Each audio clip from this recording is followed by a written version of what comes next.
gaaf tokko nama numaan taha gariin keessan amma hoo namaa miti naan jechuun keessan hin oolu gaafin keessan sirriidha amma hoo namaa miti gaaf tokko nama numaan tahaa jechuun maal jechuudha gaafni sun yoomi gaafa maal argadhe hangan achi gahuu ani maalire ajaa'ibaa bar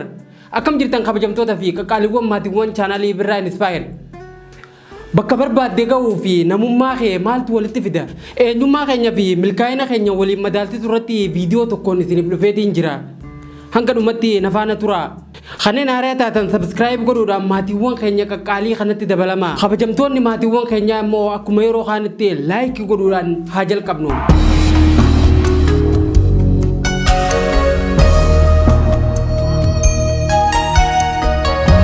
eenyummaan nama tokko kan madaalamu milkaa'inaanii miti namni hundi waan argachuu hawwuu fi bakka gahuuf yaadu qaba eenyummaan isaa immoo bakka inni gahee miti kan madaalamu ani arra gaafan zeeroo jiru kana anuma gaafan milkaa'ee sadarkaa guddarra geessa haalli ani keessa jiru yoo jijjiirame malee eenyummaa kiyyarratti jijjiiramni hin jiraatu gaafa kuftessuma gaafa kaatee fi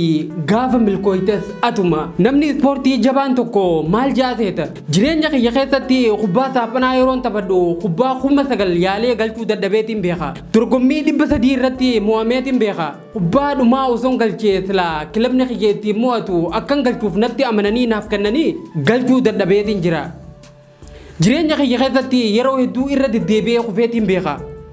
kanaaf nama milkaa'ee ta'uu danda'ee jaa Michael Jordan hedduu ilma namaa dheebuu isa keessaa bilbiltuutu jira namni hundi waan garagaraa barbaadullee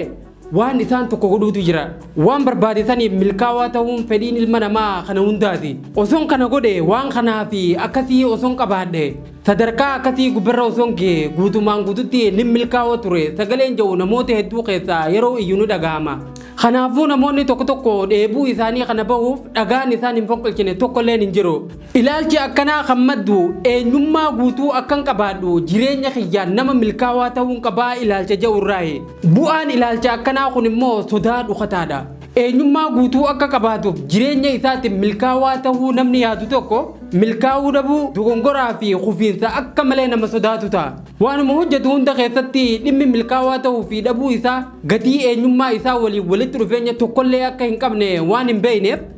rakkootiin sammuu hedduudhaaf of saaxila eenyummaan nama tokkoo kan madaalamu waan isaaf milkaa'ee fi waan hin milkaa'inii yoo ta'e fiigichi nama sanii dhaabbata hin qabu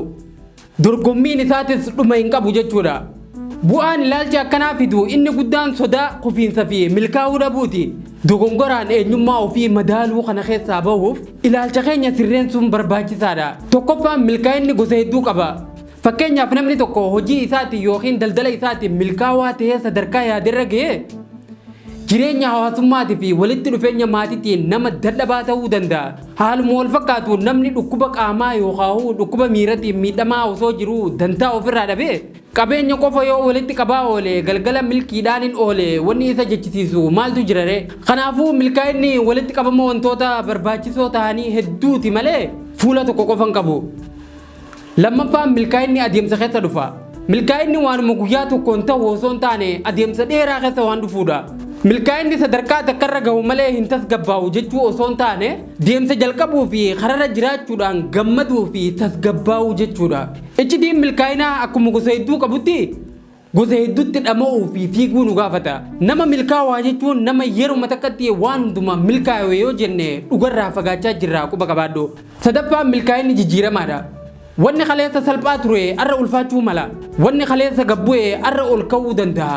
fedhiin waan tokko arra oowwee borummoo qabbanaa'uutu mala akkuma keessa jiruu fi haala qilleensaa waliin dadhabbii isaa namni jijjiiru akkasuma takka milkaa'uu danda'a akka haala qilleensatti osoo hin taane akka kaayyoo isaatti namni hojjetu immoo guutumaan guututti kaayyoo isaatti walitti bahuun isaa hin hafu kuni gonkumaa seera hin jijjiiramneedha sirriitti hubadhu mee haa jennuuti erga waa'ee milkaa'inaa kaafneefu nama milkaa'aa jechuun nama akkami namni milkaa'uu danda'u hoo nama amala akkamii qabu jettee tilmaamta mee akka qorannoon tokko baasetti amaloota namoota milkaa'oo 8 asii gadii kana haalaallu tokkoffaan poozitiiva yaadan namoonni milkaa'oon daandii jireenya isaanii irratti bu'aa fi bahii isaan mudatu hunda dukkanarraa bilisa godhaniiti irraa baratanii bira dabran lammaffaan haasawaa beekan namoonni kun jireenya isaanii keessatti waanuma tokko irratti goggoganii kan didan osoo hin taane khoflaa fi tapha kan beekanii fi gammachuun fuula isaaniirraa kan hin dhabamnedha. Sadaffaan onneen isaanii banaadha. Ilaalcha gaarii fi haaraya hundaaf banaa waan ta'aniif yaada duraan qabaachaa turanirra gaarii yeroo argatan jijjiiruudhaaf of qopheessan. Afraffaan of beekan. Namoonni milkaa'oon ciminaa fi dadhabina ofii sirriitti addaan baasaniiti beekan. Shanaffaan of simatan. Lafa tanarraa wanni irrina tokko malee uumame hin jiru. Namoonni ciccimoon dadhabinaa fi hanqina isaanii amananii fudhataniiti jiraatu. Jahaffaan walitti dhufeenya gaarii uuman. Hiriyyummaa keessatti walitti dhufeenya dhugaarratti hundaa'e uumuu danda'an. Torbaffaan jaalalaan tajaajiluu beekan. Namoonni gurguddaan addunyaa tanaa hundi namoota jaalalaa turan. Galmi isaanii milkaa'ina namoota biraat ture. Jireenya isaanii keessatti namootaaf jiraataniiti namootaaf du'an. Ilma namaa fayyaduuf waan qabanii fi waan beekan osoo hin qusanne arjoomanii dabran. Saddeettaffaan jecha namaatiin hin kufan. Namoonni milkaa'oon eenyummaa faaruu namootatiin dhiitawee qeeqa yookaan arraba namaatiin kufu hin qaban. Egaa kabajamtoota fi jaalatamtoota maatiiwwan chaanaalii Birraa Inspire. Hundi keessan namoota milkaa'oo addunyaan tun qabdu akka taatan hawwii kiyya. Taatanii akkan argu immoo abdiin qaba. Hanga ammaa waan na waliin turtaniif galatooma. Viidiyoo haarayaa fi barumsa haarayaa hanga walitti deebinutti nagayatti naaf tura. Horaa bulaa deebanaa isiniin jaaladha.